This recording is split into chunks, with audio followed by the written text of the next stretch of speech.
I was like, okay, you know what? I'm a smart guy. I'm gonna save some money. So me and my buddies, let's see, John and Paul, we moved into this big house together, close to the base. We were like, we already hang out with each other all the time. So we all moved in together into this house, and we cut our own living costs at least by 50%. I think I was paying like 600 a month. I had the master bedroom with the master bath and everything. And we were like, all right, man, look at us saving all this money. Um, and like maybe 6 months went by, and I was doing this. I was looking around in the house, like physically looking at it. And I was like, you know who the real winner is? This lady we pay the money to every month. and I've got dreams, I've got dreams, I've got dreams to find a way out. I've got dreams, I've got dreams, I've got dreams to find a way out. Welcome to episode 2 of the Real Estate Junkie Podcast. Today we have a special guest, Jayson, a 28-year-old Army veteran, investor, and agent in Colorado Springs, Colorado. Jayson's journey from the military to successful real estate investing, including his house hacking experiences, is truly inspiring. What's even more fascinating is that Jayson was once a client of mine, and our shared passion of real estate led him to join the Andrews Home Team, where he now helps others achieve their real estate goals. So let's dive in and welcome Jayson to the show. Thanks. Appreciate it, Keith. I'm glad you're here. This is going to be fun. So let's start off and just tell us a little bit about yourself. Where'd you grow up? Yeah, so I grew up in Minnesota, the cold tundra of Minnesota, kind of rough there, but 3 siblings. I got a sister, 2 brothers. I'm kind of smack dab in the middle there. Um, Moved around a couple times, but for the most part, we stayed in central Minnesota, just south of Minneapolis in Winona, right on the Mississippi there. Um, yeah, spent most of my childhood there. Went to high school there, graduated, found myself moving even more north for some reason to college at the University of North Dakota. Even colder, windier, and snowier there too. Yeah. I was in Minnesota like once in my life, Yeah, and yeah, that's a different type of cold over there. yeah, yeah. And they've got, the Great Lakes over there too, so you get lake effect snow, similar to what Buffalo, New York gets. So you'll just get dumped on with like 50 inches of snow in like 6 hours. And so, how are you just like stuck at home at that point? Yeah, well, so when we grew up, we didn't live near Great Lake, but I'm sure we'll get to this later. But when I was in the Army in New York, we would get that, and I lived in a little apartment, no garages, and basically everybody was stuck. Thankfully, I had a Jeep. I was bringing people to Walmart, like, hey, you need food? And they're like, yeah, let me go ask my husband. Because like everything was shut down, even the base was shut down and stuff. So it's pretty crazy. Yeah. So you brought up Army, and I think that's definitely a big part of your story, Yeah. especially being able to leverage the VA loan, and house hacking and all that. So let's start with that. Like, what inspired you in the first place to join the Army? How did that all fall into place? Yeah. So it starts with college. So like I said, um, did high school in Winona, Minnesota, and I was like, I don't really know what I want to do. Didn't really have any passions for things. I just kind of followed uh, the idea of needing to go to college because that's what everyone else in my family did. So I did that. Like I said, I went to University of North Dakota. Didn't really know what I wanted to major in. I did a year there, paid my own tuition out of pocket. After that year, after I sent that money to the school, I was like, all right, I'm done doing that. Don't want to do that again. I Yeah. was like, that is so much money. and the fear of like being in school debt and everything. So Uh-huh. I went to my sister-in-law, Annika, her commissioning ceremony from ROTC. So she was multiple years ahead of me. And I was like, that's kind of cool. I don't really know what else I want to do, so maybe I'll try that. And she was like, yeah, you can try it, no contract. So I signed up. I liked it. I liked the structure of it. And then they gave me a 3-year scholarship. So it kind of worked out perfectly Yeah. because I just really didn't want to pay for 4 years of school on my own. That in combination of not really having an idea of what I want to do. So that kind of gave me like some purpose, which was nice. And knowing I'll have this decent career, honorable career after college as a lieutenant. So that's kind of how that started. So did you have any like family members or anything that were in the military, or are you like the first one? No, really, like my sister-in-law was the first one, but in my Okay. direct family, definitely only me. Okay. I mean, like my grandpa was in the National Guard and stuff, but um, yeah, I kind of just did it, and my family was like, "Hey, we'll support you. This seems a little scary to us, but I'm sure you'll Yeah. be fine." Yeah. Yeah, Okay. So you leveraged the benefits to pay for the last 3 years of your college, and then you commissioned in, yep, and then what? yeah. What was your So, first duty station? yep. So, like you said, graduated and commissioned on the same day. That was pretty cool. Immediately, I was sent to Joint Base Lewis and McChord. Some people know it as Fort Lewis in Washington State. So Yes. I did 4 of my 6 years in the Army there, from second lieutenant to first lieutenant to captain, kind of right before I moved. But that's where most of my career was, and where I kind of found my interest in real estate, I would say, because I was on my own, moved so far away from where my family Yeah. was, Yeah. which in a way I would say that actually helped me. But yeah. So you were in Washington, and how'd you like Washington anyway? Yeah, I liked Washington. I always said like um I never would have moved there just because like it's far away, and Seattle, I don't know, is okay, but it's so beautiful there. Like I live in Colorado now, and it is in a way similar, like with the mountains and the skiing, Except but I will say in Colorado we have many more sunshiny days yeah, yeah, because everyone will see this like light on our face in this yeah, video, yeah, especially yours. yeah. And No, that's the difference. I have a light on because I had to shut my blinds but then without the light on, I'm just sitting in a dark room. So, yeah, if I had my shades open right now, my hat Yeah, would blend into my face, and I would just disappear. yeah, for sure. So, okay, so you were in the Army, Yeah. you were a lieutenant at the time, and you kind of like were still trying to figure out like, is what do I want to do with the rest of my life? um, was there Yeah. any consideration of going, I'll just retire out of the military? Like, was that ever a thought, or did you know early on that, yeah, you know what, I don't think I'm going to stay in here past this initial term? Yeah, so I had a 4-year term, so that seemed like basically an eternity for me. Yeah. But I would say like at the 1.5-year mark in Washington, um, I was settled in. I kind of understood how the military worked at that point, at least a little bit. Definitely wasn't experienced in any way, but I at least knew what it was like. I started to realize I don't think I want to do this forever. I don't get me wrong, I like am so glad I served. Met a lot of great people, went to places I never thought I'd go. And I definitely grew as a person, like a ton. Yeah. But there are also negatives. And there's definitely some specific ones like in the officer realm. Um, and I saw those and I realized I don't really want to raise a family in the military.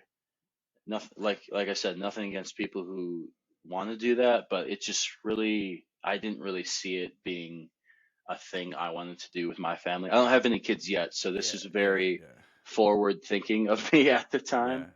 yeah. I could Um, definitely see that because when yeah, I was in, I mean, I literally missed 9 months of my kids' lives, and yeah, you're just gone, and you never know when you're going to go again. And when yeah, kids are growing up, and I talked a little bit about this on my last podcast. It's like you blink your eyes and they go from crawling to walking. You blink your eyes yeah. again and they're graduating high school. It goes so fast. So whether you have a job that takes you away from the house or the military, it's definitely challenging. I can tell you that for sure. Yeah, so when I was at that, like I said, 1.5 to 2 year mark, I was like, I'm not going to do this forever. I got to figure out how to not do this forever because I got really used to, the consistent pay every 2 weeks, even during a, COVID-19 pandemic. Like Yeah, we were yeah, fine. yeah, yeah, yeah. That is, and that's something that I've experienced just going through COVID and owning rental properties.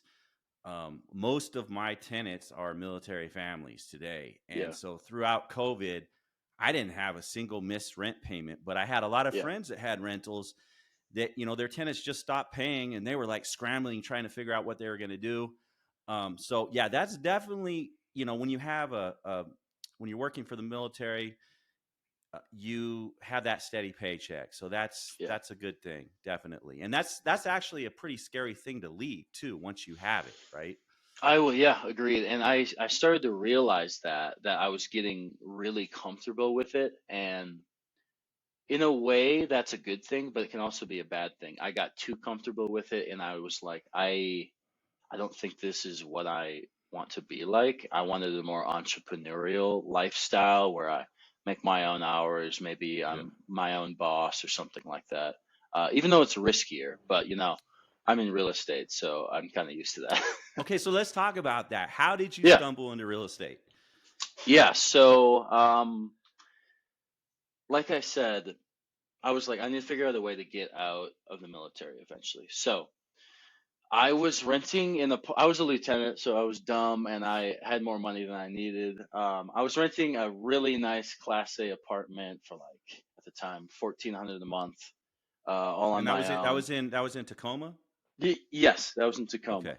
And rent's way higher there now, but that was in like 2018. And I was like, okay, you know what? I'm a smart guy. I'm gonna save some money. So me and my buddies, let's see, John and Paul, we moved into this big house together, close to the base. We were like, we already hang out with each other all the time. So we all moved in together into this house, and we cut our own living costs at least by 50%. I think I was paying like 600 a month.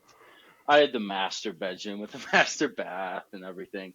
And we were like, all right, man, look at us saving all this money.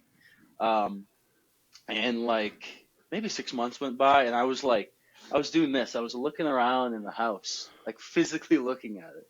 And I was like, you know who the real winner is? This lady we pay the money to. Yeah, yeah. And I'm not even kidding. I tried to buy it from her. I had no idea what I was doing. I asked her if I could buy it from her. Thankfully, she said no because that house would have been kind of rough looking Okay. back at it. Yeah, yeah, yeah. But so from there, I was like, that's kind of where I realized, okay, maybe there's something with this real estate thing. So I was like, I got to learn about it. I ordered Rich Dad Poor Dad by Robert So okay, how Kiyosaki. how did you? That's the book that like kickstarted a Yeah, lot of people's investment journey. And it's not really a real estate book. Like yeah, it it's not at is and all. it's Yeah, not. It's yeah, more about just like money and lending and assets yeah.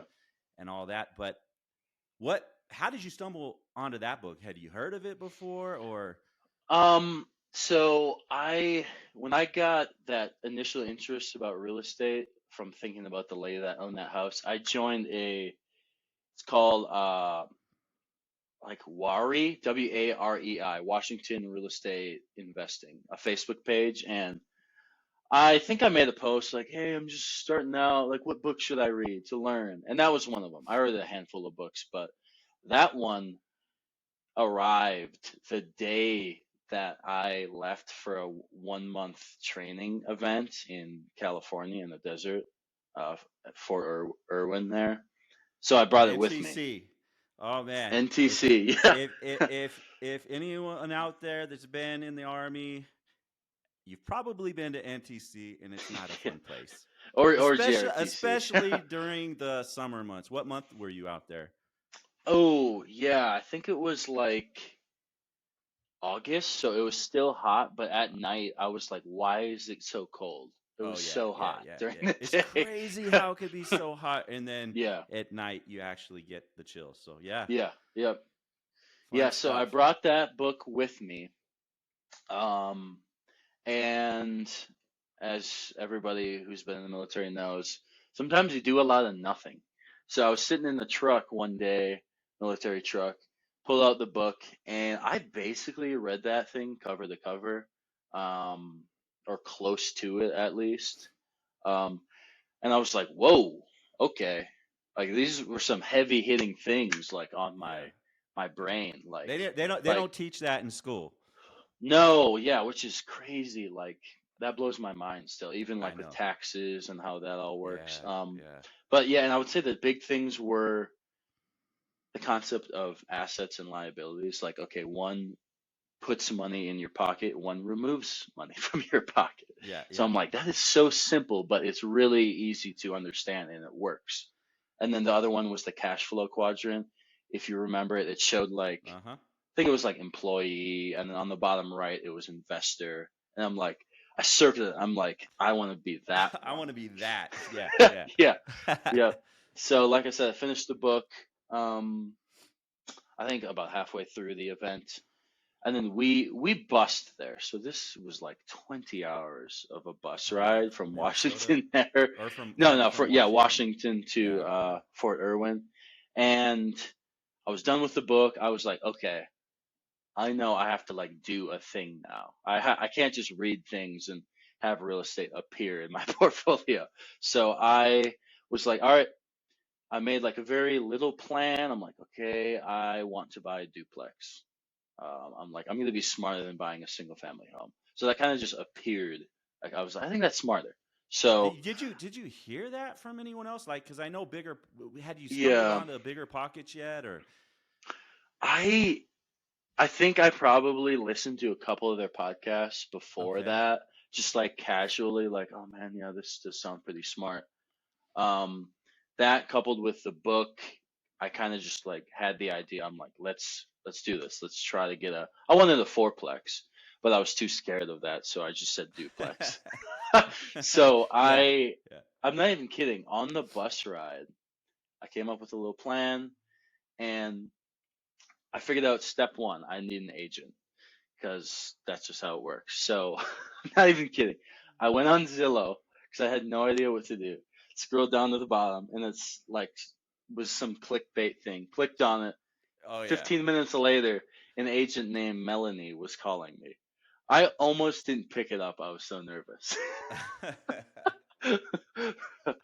But yeah, she ended up being my agent in Washington. She helped me get my first property, which was a duplex, which we can go into more if you'd like. And Um, did you use the VA loan for that? yeah, yeah, I used the VA loan on that. I lived in one unit, um, did the basic house hack, if you So want to so call it hold that. on. Let's back up real quick. So VA loan, zero out of your pocket. Yeah, like it was I bought it for 400,000, and Okay, I think in total I out of pocket was like four grand with 4 grand. Okay, closing costs and all that other stuff, got it, which was got it. kind of crazy to me. And I very, very clearly remember thinking, you're telling me my monthly payment on this will be $1,900? And like Yeah. I was like, I can't do this. I Well, was like, wait. this is What was the interest rate back then? I got a 275 on that. Okay, so So you that's this was right in COVID, in 2020. everyone's like, don't buy. Prices are so high. Don't do Yeah. it. It's dumb. COVID's crazy. And I'm Yeah. like, I don't care. I just want to get into this because I've been reading and I'm obsessed with it now. And at the time, in my head, I wasn't like rates are low because I didn't know that. You didn't know that was the No. lowest that you didn't know. Yeah. Yeah, yeah. And actually, the Melanie's husband was a lender, and I told him I was like, yeah, I think I got like a 3.6 quote, and he was like, Jayson, I know I'm not your lender, but you can get lower than that. And I was like, I was so glad they did that because I never would have known. So they, That's a big jump. I mean, yeah, that blew my that's mind. Even that, huge. yeah, that blew their mind too. Yeah.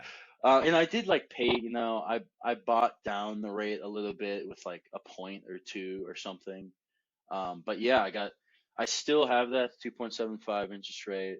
Like I said, bought for Yeah, 400,000. you're never going to sell that place, are you? No, the only way I'll sell it is if it's to scale up or 1031 into something Yeah, like but at walking least away, eight. yeah, but walking away from a 2.75 interest rate, like you'll never probably see that again. Yeah, yeah, you're probably right. We'll probably be, or at least I'll probably be telling my kids about that in the future. Like, yep, COVID-19, we wore masks, rates Yeah. under three. They're like, what? All right, so Yeah. so about $1,900 a month. That was your total payment, taxes, It insurance, ended everything. up being 2,000 like on the dot, maybe Okay. 2,000 and like $5. Yeah. And was both units were they occupied at the time, or what was the? So Unit A was not occupied. Okay, Unit B perfect. was occupied. So it was good because I could go check it out. And my agent knew I needed to live in it. So it was like, oh, perfect. It went under contract, came out of contract, and I got a notification on it. And I texted her and said, let's put an offer in full price. And we did it. And so the reason I liked this place was it was a 3 bedroom on each side. Ooh, And that's yeah, rare. that So, is rare. and if you or any of the listeners know about Rentometer, I bet most of you do. I used Rentometer because I was afraid of like buying and everything, so I tried to use information and data to like get me less nervous. Um, and I knew that in Tacoma, at least at the time in 2020, a 3 bedroom would rent for like $300 or $400 more than a 2 bedroom. Yeah, And I'm like, man, so if both sides, man, that's huge. So I'm like, yeah. let's do this. So that's really why I bought it because it was a 3 bedroom and I knew the rents were already below market value and it needed some updating. Okay. So yeah, that's how that worked. So you had an existing tenant in there, and what were they paying at that time? 1325 for Thirteen their twenty three. five. Yep. And at that time for a 3 bedroom, what should have they been paying? Like It what should was have the been like probably 1550, maybe 1500, okay? without updates. Yeah, So updates to how the unit. fast were you able to get them up to market? Yeah, Is so I like really wanted to be like a nice landlord. I hated that stereotype of like ah slumlord? Yeah, landlord raises your rent a yeah, thousand dollars and pushes you out onto the yeah, street. yeah, So yeah. and I knew that I was going to eventually hand this off to a property manager because that was just how I wanted to do things. But I knew that if I wanted to have a PM, property manager, I needed to know like how it all worked. So I was like, what better way to learn the business than managing, the unit that's literally one wall away from where I live. And So so I they was, knew you were the owner then? yep. So I actually like I knocked on their door and introduced myself and stuff, and I was like, hey, I'm Jason. I'm in the army here. I'm the owner now. And immediately they were like, are you raising rent or kicking us out? Yeah, yeah, that's the typical. and Yeah. I was like, nope, not raising rent. Um, at like for sure not for the first year, and I plan on keeping you here because I just want to do the right thing. So I was definitely like treading the water, like treading the ice, like Yeah. don't want to mess anything up here. Well, Made I my mean, own. you still $1,300 a month. You Yeah, were going to be able to live in that other unit for $700 a month. I mean, that's crazy. yeah, That's yeah, that right there is a win. and want to know what's even funnier? My friend that I lived in that house with, Paul, moved in with me in Unit A because remember each side's 3 bedrooms. He rented a bedroom for 700 or six or Oh, 700 bucks a month. wow. So at that point, I was like, "Whoa! I just did this thing. I am living for free." And like I Wow. promoted, so I was making more money, and like my What was the BAH at that time? it had to have been like 1800. So you were just able to save that $1,800 a month then. Yeah, yeah, and that like I'm sure we'll get into it, but that catapulted basically the whole portfolio from there, which is why I Okay, love house hacking so that's much. awesome. So your first property, you purchased it with a VA loan. You said $4,000 out of your pocket, Yeah, right? something like that. Something Yeah, like that. Okay. You get that first house. Now you're living for free. So you made up that $4,000 within the first like 3 months, right? easily. Yeah, and if anyone bought around 2020, especially in that market, you're probably sitting, if you still own it, you're sitting there thinking, I have a lot of equity right now because Yeah. you do. Oh yeah. Oh And yeah. like I will not go ahead and say that I knew that was going to happen. That was lucky. Yeah. Yeah. I knew the average appreciation was like what, 4 to 6% a year. Yep. Yep. That thing right now has at least 150,000 in equity. And um, Wow. to fast forward a little bit on that house hack, like I said, me and my buddy lived in Unit A, kept the tenant in Unit B at 1325. My brother visited me, Justin. He visited me from Minnesota. Um, he's good with his hands. I'm not. He helped me rehab Unit A, flooring, kitchen, painting the cabinets, bathroom vanity, kind of like the key things, because Yeah. I learned that from some podcasts and stuff. Um, I'll be honest, he basically did the whole thing. I kind of suck at that stuff. Yeah. Yeah. Yeah. I paid him though. Don't worry. If he's listening, he knows I paid him.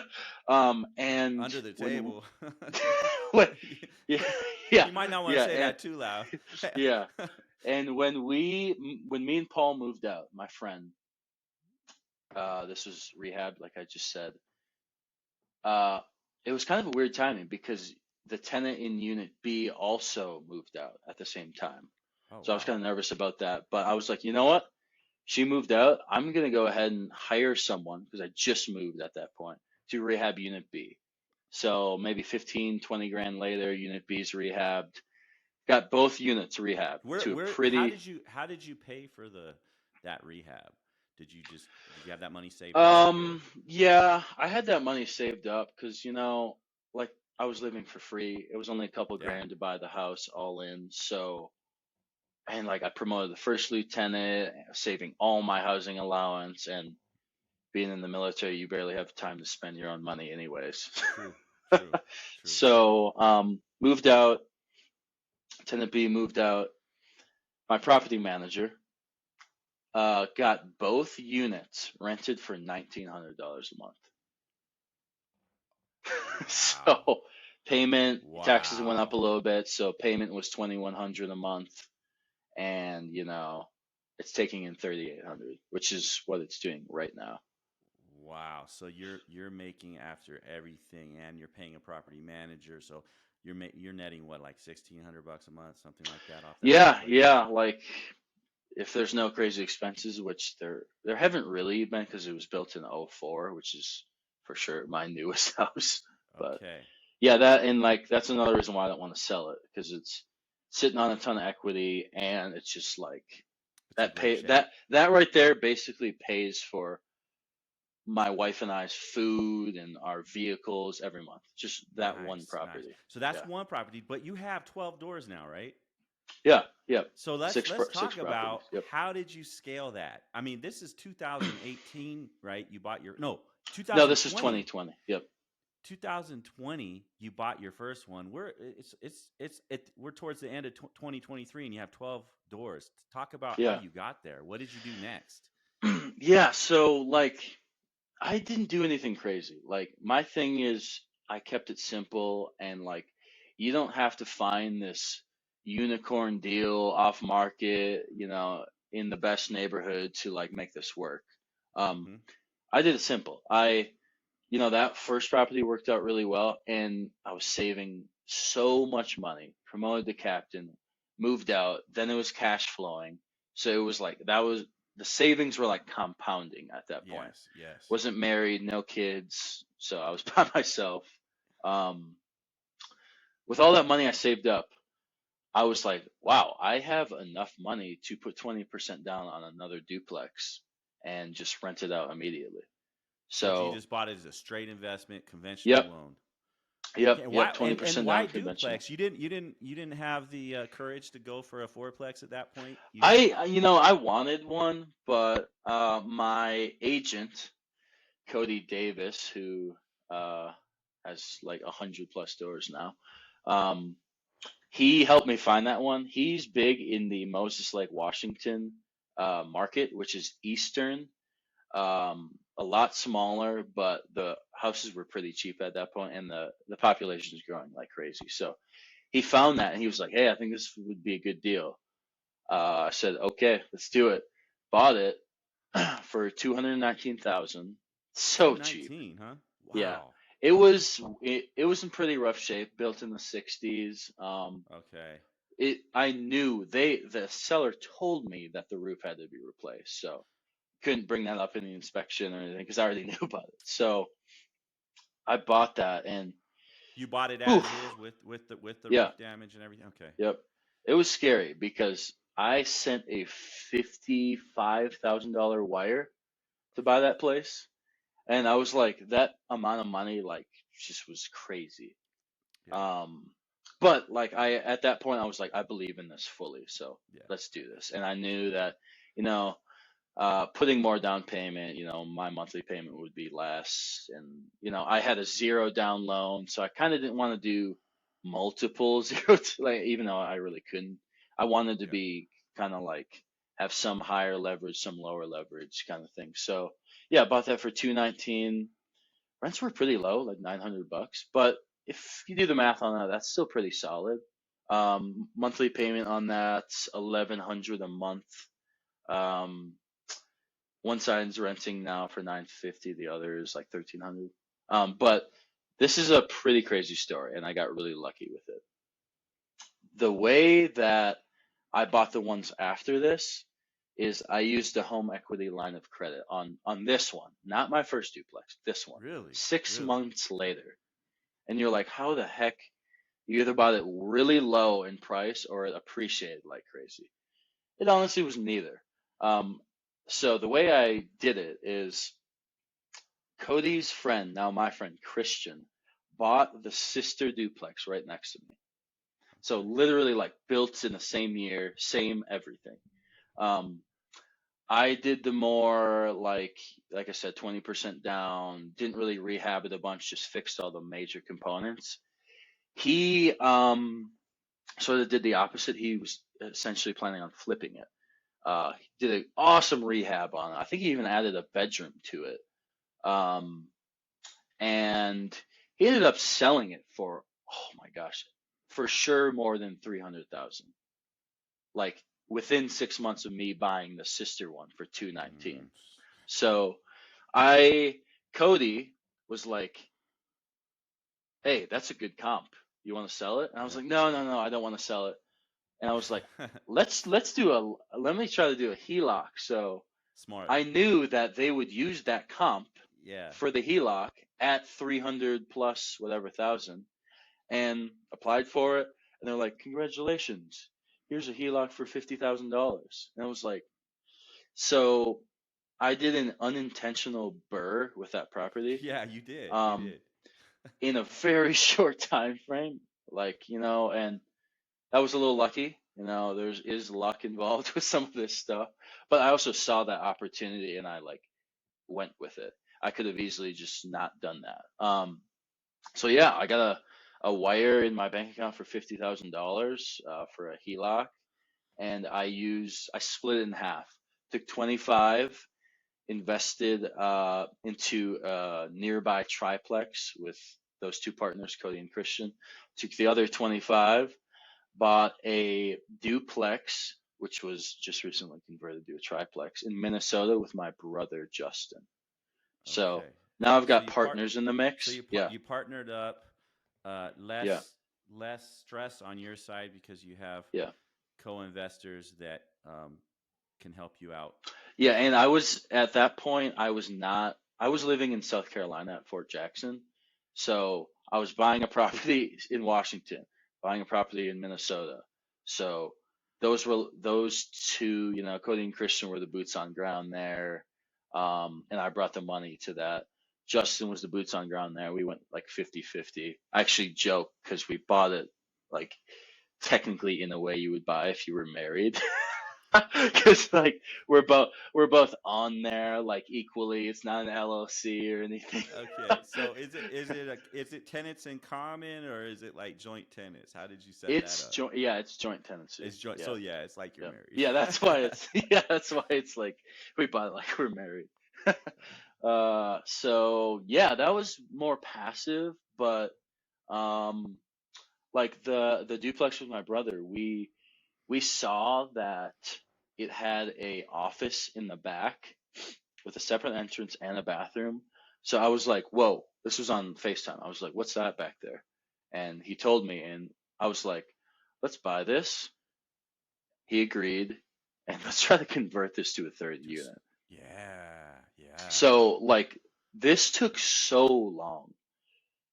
Like, had no idea. This was probably the hardest thing and longest drawn out process I've ever seen is trying to get the city to approve that. Yeah. We had to put in like bike racks. We had to pave an extra parking spot. Um, and obviously this was him doing this because I didn't live there. But I was still along for the ride. And he was also the property manager. So, Okay. we figured out a deal. I'm like paying him 10% like a normal PM. But yeah, like just this year, 2023, 2 years after we bought it, it is now per the county a triplex, and it is like you can legally rent it out. And we got somebody in there for Is it like 550. a studio apartment then? It's a studio. Yep, it's a studio. It doesn't have a Nice. separate bedroom or anything, but I like the idea of so the Midwest, a lot of you probably know, is more cash flow style, less appreciation. A market like Tacoma, Washington is, a little more appreciation, usually less cash flow because it's more expensive there. Yeah. This, the one that I bought with Justin, my brother, we bought for like 160,000. Wow. And man, I just posted this on my Instagram, the numbers on this, but we're splitting it, so we get half the profits each approximately. That mortgage is like 1,000 a month, maybe 980. The PITI is. Upstairs rents for 1,200. Downstairs rents for 1,300. Back rents for 500. So it's like this absolute fire deal that I did not expect. But I Wow. mean, in a year, in 2 years, it's appreciated like $6. So Yeah. I mean, there's a trade off, and there's people that will only buy for cash flow, and there's people that yeah, will only buy for yeah, appreciation. I'm like personally one of the ones that buy for cash flow, but I yeah, know that the icing on my cake is that equity that's going to yeah, be there, that appreciation. So but I don't even look at that. Like yeah, I have not tapped into any of my properties for like HELOCs or anything like that. Now I yeah, have refinanced, right, to get maybe a lower rate. And at that time, especially when I first pick up something, especially if I'm doing a burr, right? yeah, I will pull out that initial cash that I put in, but after that, I like my plan is I don't want to touch it again. I just want the tenant to pay it off, yeah, and then when I die, I'm gonna leave those to my kids. Um, but until then, cash flow is rents go up every year, yeah, 5% a year on average. So like it's on well, not the last couple of years, inflation's been kind of crazy, but generally your rents will go up faster than inflation. So once you get your cash flow to a point that you're comfortable, you can live on it, Yeah. then you just ride it out forever. I mean, or you can keep growing depending on, how greedy you are. Yeah. But yeah, I mean, those are the two ways that people buy. Um, and it is definitely a lot different in the Midwest. I know I have a couple properties in Georgia, and they've barely moved up in value at all in the last Yeah. couple years. Yeah. But the rents have consistently gone up. And I know like the price to rent ratio in markets like that are pretty solid. Yes, Like, yes. you probably aren't reaching the 1% rule, but probably a lot closer than other A lot. markets. Well, the interest rate environment that we're in right now, Yeah. Yeah. because what happened was prices went up so fast, and then interest rates went up. So what we need to do is just a little bit more time behind us. I mean, prices are going to keep going up. Once Yeah. rates start dropping just a little bit, we're going to see values go up again, and you're going to be in good shape. Everyone's going to be Yeah. in good shape. For sure. Agreed. Yeah. So that's awesome. So you had the That's original my duplex. fifth. So that was my fifth property. Because it's originally the duplex. The one I put 20% down on, that's two. The triplex, I bought with Cody and Christian. The duplex I bought with Cody and Christian. The duplex I bought with my brother, that's five. And then just this year, I had this great agent named Keith, man. Which is so funny where we're at Yeah. now together. It's crazy because I remember when you reached out to me and you were like, just interview. I think you were interviewing different agents I and was, stuff, yeah. just trying to find an agent that actually understood the investing side of things because there are very few of us. I can tell you that. And that was one of my biggest struggles before I actually moved to Colorado Springs and said, okay, we're going to plant here. This is, the majority of our properties are here. And then eventually I'm going to become an agent here as well. The Yeah. problem I had, especially when I was buying remotely, was I didn't have a good agent on the ground that knew what I was even trying to do. So I would Yeah. like find a property myself and be like, hey, can you video this one? I'm interested in this one. And then I would like tell him how to write the offer and everything else. And I'm like, Yeah. man, I should just get my real estate license. Like, why am Yeah. I paying? Why is this guy And you doing this don't for me? know if you don't know. Like the same thing happened to me. I didn't know what an agent should or can do for me. So Yeah. over the years, I learned the type of person that I would like to work with. Somebody who's less salesy and understands. And it's like question one, like, do you own a property? Yes. Okay. Yeah, yeah. Two, do you own a I rental? yeah, I'll stop you right there. You ask 10 agents, do you own a property? I guarantee that 3 out of the 10, they don't even own the house that they live in, right? And then how many own actual rental properties? Yeah, If you're lucky, maybe maybe one. one, Yeah, maybe. Yeah. yeah. And then like once you get into like the two plus rental properties, it's like okay, People start basically falling off. not. That always blew my mind. I'm like, you're in the real estate industry and like Yeah. you don't invest. That's I mean, and maybe they have a good reason for it, Well, but probably what not. blows my mind? What blows my mind is how many people only own one rental property. There's lots of people that just Yeah, own one. And it's like, you just own one rental property? Like, why not? Like, I think it's more risky to own one than it is to own 10, right? that's a Because good point. Yeah, if something goes wrong with one property, like you're out. That like if the yeah, tenant stops paying rent, you're paying that mortgage. If the water heater goes out, you're replacing that water heater. And that's a lot of risk. Now, if you have two, it's like, okay, the chances that something bad's going to happen on both of them, you have a 50% chance, right? yeah, 3 and 4 or 5, as you start scaling it up, it's like, I don't care. Like if I could have a unit that's vacant right now and it's not really going to change anything for me, right? yeah. So That it's a lot that less happened risky. to that happened to us this year. So I really have not had vacancies. It's been probably around the 3 or 4% mark, which is about standard with the industry. But this year, man, I'm going to be vulnerable here. It was pretty rough because it was like the perfect storm for bad timing or the worst storm or something. Because I was getting out of the army, that pay was going away, was taking some time off, wanting to dive into real estate.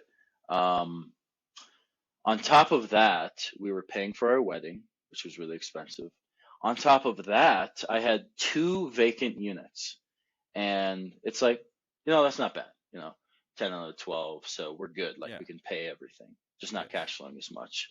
But one of them was a eviction. So somebody was in there, wasn't paying. Not only How'd you were they in leave? there and not paying, I was paying a lawyer to help me evict them. Mm, So it was, yeah. man, yeah, it Now, was just, it was rough. you're. This is what scares most people away from rental Yeah, properties is the fear of having to evict someone. A lot of people just don't want to deal with that, and yeah, you know, I think we should have a podcast about that, just like landlord nightmares or something like that, yeah, nightmare stories. I think it would be good because as many problems, I haven't had really a lot of problems with like evictions and stuff like that. I've only had like two bad tenants ever, but I have had a lot of problems with like a tenant calling me in the middle of the night saying, "Hey, there's water, pouring into our living room," and it's like, "What yeah, is, what is it? Is it a burst yeah, pipe? Is it raining outside? Like, what's going on?" yeah, So you have these things that happen. So I think it would be good to probably talk about, remedies for it and ways you can kind of mitigate some of the risk that's involved on that side of yeah. things. And then that's why like property management is like so insanely key. If you Yeah. have a PM or if you're doing it yourself that can get the best quality tenants, you're Yes. gonna avoid so much of this. Like I've Yes. had all these rentals for like 3.5 years now. And I've really only had one problem, I would say, is that eviction. And that's because my property manager's been great. Um, and Nice. like just being like a good, genuine person and caring for them. Like Yeah. if I'm a tenant and I'm like, hey, my whatever is broken, like my shower's cold, You're on and it. it takes 2 weeks for the owner to fix it. It's like that's not a great feeling, and it's No, it's not like not. a good It's not. relationship that you've built. So I definitely try really hard to respect the landlord tenant relationship and keep that healthy and good for just because it's a nice thing to do. Yeah, absolutely. I do the same thing. And they'll respect you and they'll respect your property too. So when they Yeah, move out, I can't tell you, and I take the same approach. But I can't tell you how many times I've, gotten the keys back and I'm looking around going, dang, did you like this? Did you paint this place or something? It looks better than I handed it to you. yeah, that's And amazing. sometimes they do, and I always do leave like a couple gallons of whatever the colors that scheme is in the house. I leave Yeah, it in the garage somewhere so that they can touch it up themselves. yeah, I tell them, hey, if you return the house the way I'm giving it to you, you're going to get your full deposit back. yeah, yeah, and like because if you respect them, they respect your property, and it's like everything is just goes so much smoother. Yes, And yes, it also helps absolutely. if, like, I will not say that Washington is the best market to own because some of the laws there are kind of rough and True. gives tenants a Yeah, little more power than I would like. yeah, But like a good PM, a good healthy market, and like you're probably going to be fine. yeah, absolutely. So we met, and then you picked up your sixth property, right? Yep, yep. So So this one I'm actually in right now. Um, Bought it right before I got out of the army. I was like, ooh, man, I know how lending works, and I know that uh, I want to be able to show that I have this income. So I bought it before I put in any of my paperwork or smart. any of that. And it was the same year I got married. So she lived in this house while I was moving from Fort Drum, New York to here. Um, And I mean, because you were my agent, we wanted a play. It was two things. Since we were newlyweds, we wanted a place that we loved and that we could enjoy and was in a good neighborhood and had extra bedrooms to host. But the second thing is I can't just buy a normal house. No, no, I've man. got it has it You're has to have some addicted. income. You're Yeah. addicted to that house hacking. It's Yeah. in your genes now. Yeah, so that is a good point because I started with house hacking and my most recent, it's like a house hack sandwich. Yes, The yes, beginning and my most current. yes, yes. So I would say it's closer to a high-end house hack because this is a $500,000 house. Interest rate's kind of disgusting, 6.625. So our monthly payment is over 3,000. Um, But like I said, like it wasn't all about the money on this one. We wanted to like it a lot too. So the Airbnb, it's doing well. It's Well, hold making on. You about hold on. You didn't tell the people about the house, and like you yeah, said you you're right. wanted a house Yeah, hack, but this is a single family home, right? yeah. I Is that me? Is that you? think that's me. Yeah, I Can we, think that's you. can I go Just away for a sec? yeah, just go away and we'll cut this out. Actually, I think that is my Airbnb tenant burning something. Oh man. Wow. So his Airbnb tenant is starting a fire. I Yeah, I think they like burnt something down there. That's That was, that's great. I mean that's a perfect that's a perfect situation to happen during our yeah, podcast, yeah, for you know. real. We were Tenant just problems. we were just talking about their Yeah. Airbnb So that I didn't tell them about. yeah, so let's talk about that. So you came to me and you said, "Look, I want to find something we can house hack." You wanted something that you and your wife would feel comfortable in. Yeah, You planned it like we're going to be here for a couple years, right? Like at yeah, least in this house. yeah. So I think we looked at all kinds of different properties. I mean, we did even I think did we look at any fourplexes?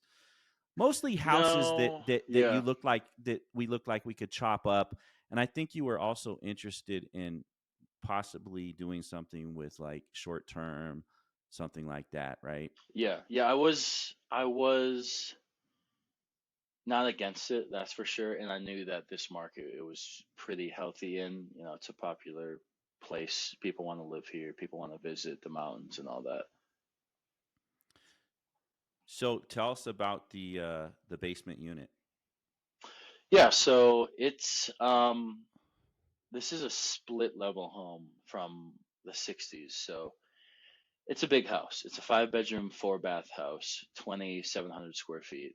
Um, the lowest unit, which is the basement, has a separate entrance. So you walk in the backyard, go down some exterior stairs, and there's a pin code door to um, the 1 bedroom, 1 bath unit down there. So it's got a full kitchen.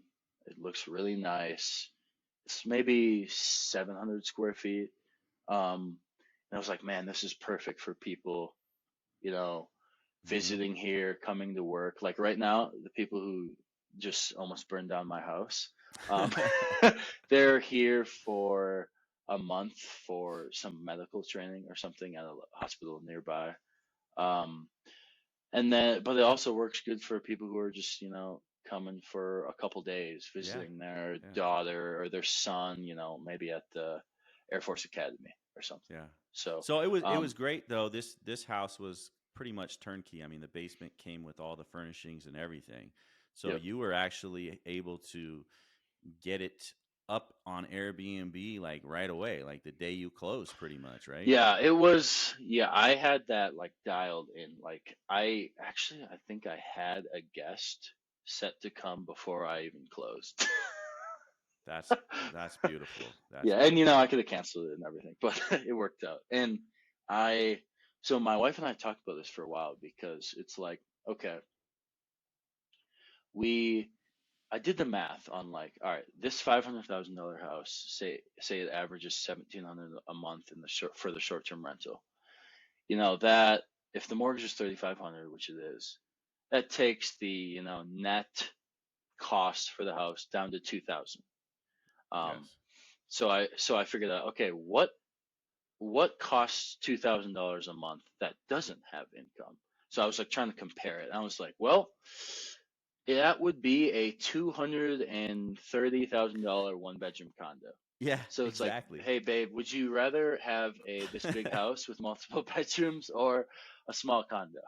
So, Yeah. so that's why we put that And on there. once rates drop, once we get the rates back down into the fives, Yeah. which I do predict is going to happen next year, um, you're going to be in a good place for sure. Yeah, and I've got PMI on this, which is kind of That's not the other fun, the thing. Yeah, mortgage insurance. Um, and that'll eventually come off. So my thing though with rates is that if you can handle it and you're okay with the rate you have and the monthly payment, it's not going to get worse. it's going to get better. It can only get better. And we That's don't right. know what the rates are going to do, but True. we know that it won't get worse. Yeah. You're not going to purposely refinance at a higher interest rate. So So going back through your journey, I mean, that's crazy. Your first property was in 2020, and you were able to scale it up to where it is today.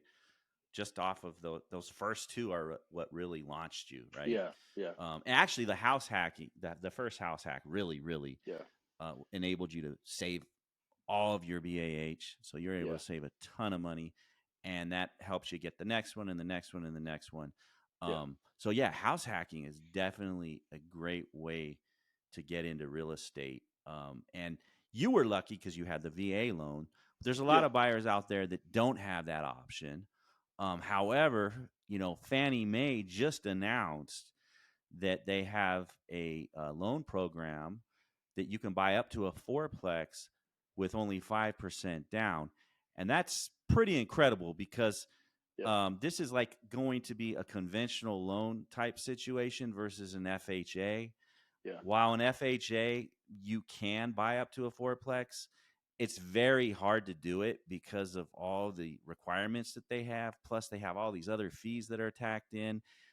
On top of that, PMI that will never go away until you refinance. yeah, So this yeah. program, I think, is going to be a game changer for a lot of people, especially that are interested in house hacking. It's Um, literally like they should call it the house hacking program they because they they should. that's That's what it literally is. what it does. Like, there's no other reason you're buying a fourplex to live in it. What are you gonna just leave the other three vacant or like Yeah, yeah. hang And out the over thing there? is you don't have to live in it forever. Like Yeah, literally, I mean, I think the requirement is your intention is that you're going to intent. live in it Yeah, for at least a year. But yeah, after that, it's an asset, right? That's going to pay you for the rest of your life until you yeah, sell it or whatever, trade it up or whatever. It's definitely a great way to get started. Like you said, like the house you're in right now, um, where were you going to find any place to live for $2,000 a month with the interest rates the way they are? You just weren't going to find it. So you were able to, even though your mortgage is $3,500 a month, you were able to supplement that by house hacking. Now, if you expand that to a fourplex, I mean, if you can live somewhere for $500 a month, if that's what, let's just say at the end of the day, after you pay your mortgage and after the tenants are paying, you're left with a $500 a month payment or something like that, or yeah. even $1,000 a month payment. Like you're still not going to find a cheaper way of living. And if you can leverage that to save as much money as you can for the next property, it's gonna be a launch pad for you. Yeah, and like unless you're making, well over 100,000 and have very little expenses, like this is for sure one of the best ways to get your foot in the door at a very low risk way because you're one of the tenants. Like you need to Yes. live somewhere. And what Yeah. didn't tell you is on this place, I also have a friend renting out a room right now Oh. for 700 Oh. a month. So you're actually so you're actually living there for a lot less than uh $2,000 a month Yeah, then. it's I think the math, with utilities is like 12, 13, 1400 a Oh, month. so you're the cash flow from your other properties. So you're living for free now, basically.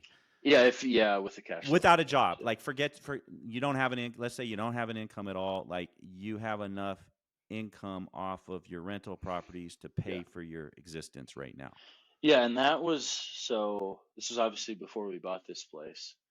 I I was like, all right, my exit plan from the military is I want I think it was 3,000 a month in passive cash flow after, allocating expenses and PM fees, um, to be able to smoothly exit the military with uh, less stress and more financial stability. Mm-hmm. So I met that mark, and Nice.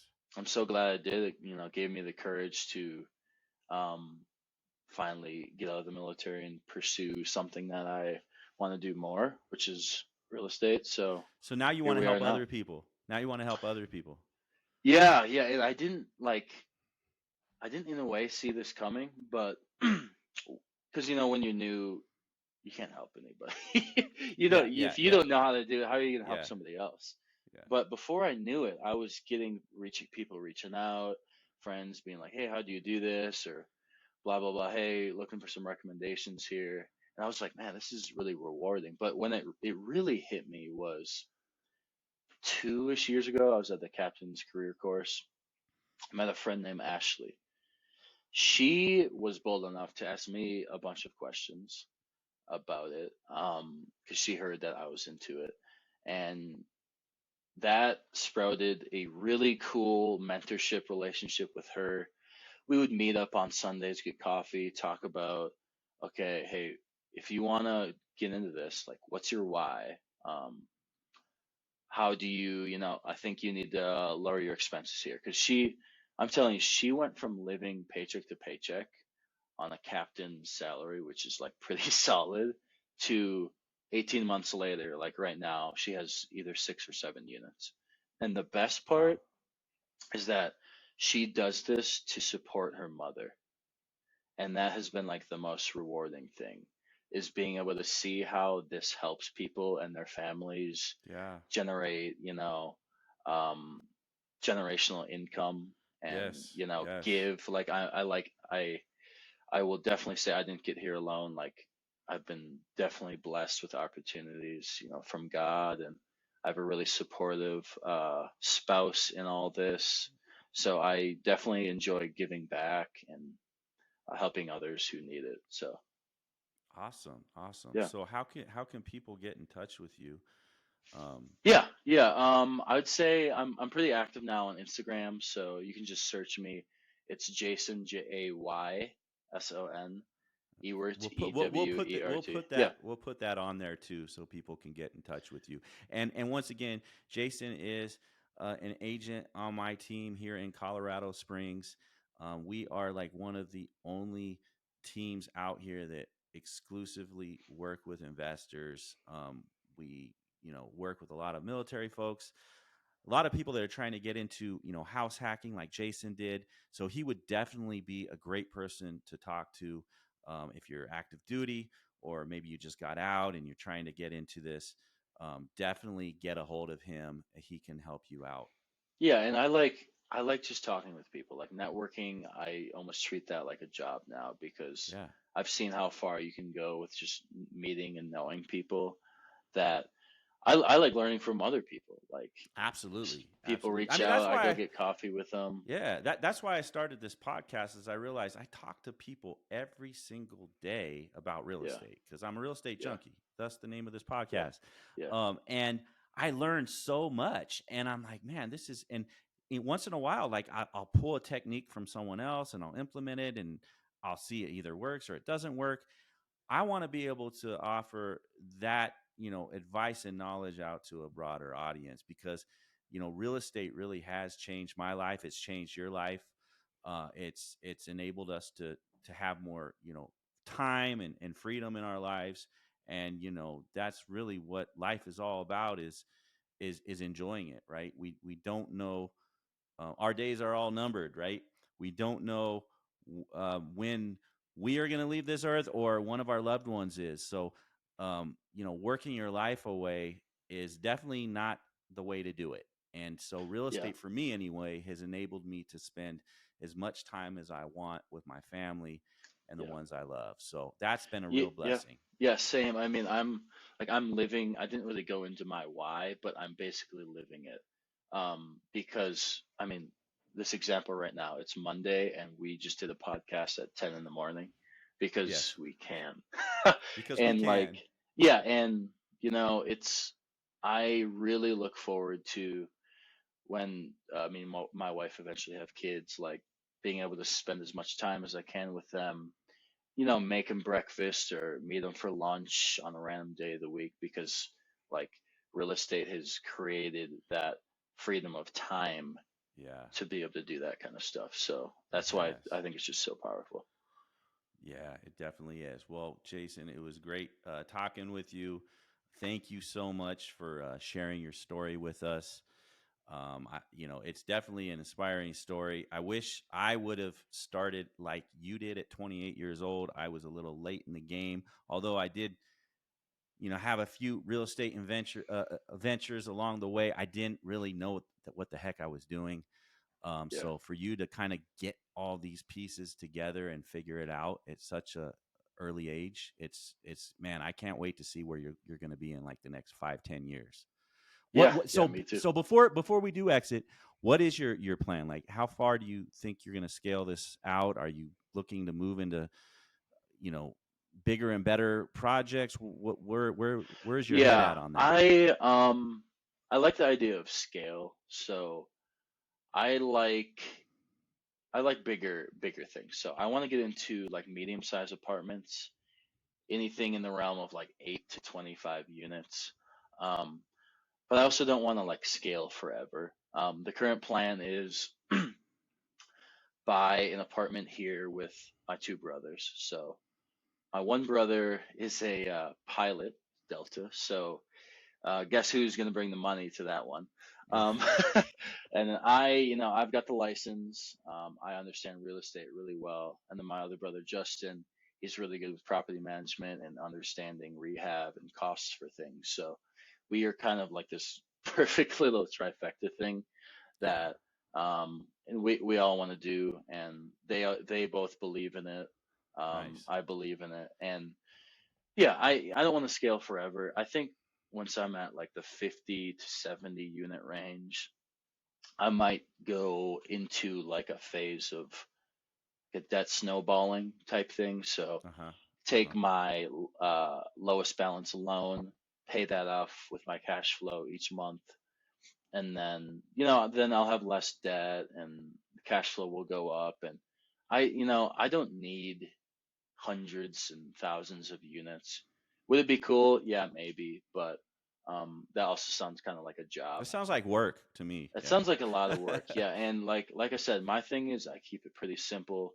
I don't do anything crazy. I'm not syndicating, wholesaling, Yeah. finding those crazy once in a lifetime opportunities. Yeah. But I will say you have to be consistent. You don't have to grind constantly, but you do have to be consistent with taking action. And when an opportunity does arise, you have to be able to pounce on it because real estate is a quick industry. If you don't, Yes. like 6 hours can be the difference between, Yeah. getting a property and not. So That's it's true. hard to get to that point of being able to be like, yes, press the Pull the button, trigger. Yep. pull the trigger. But Yeah. you kind of have to. You have to. Yeah. Yeah. Yeah. All right, Jayson. Well, thank you so much. And thank you, everyone, for listening to episode 2 of The Real Estate Junkie. Please subscribe, and, we'll see you soon. Thank you. Thanks, you.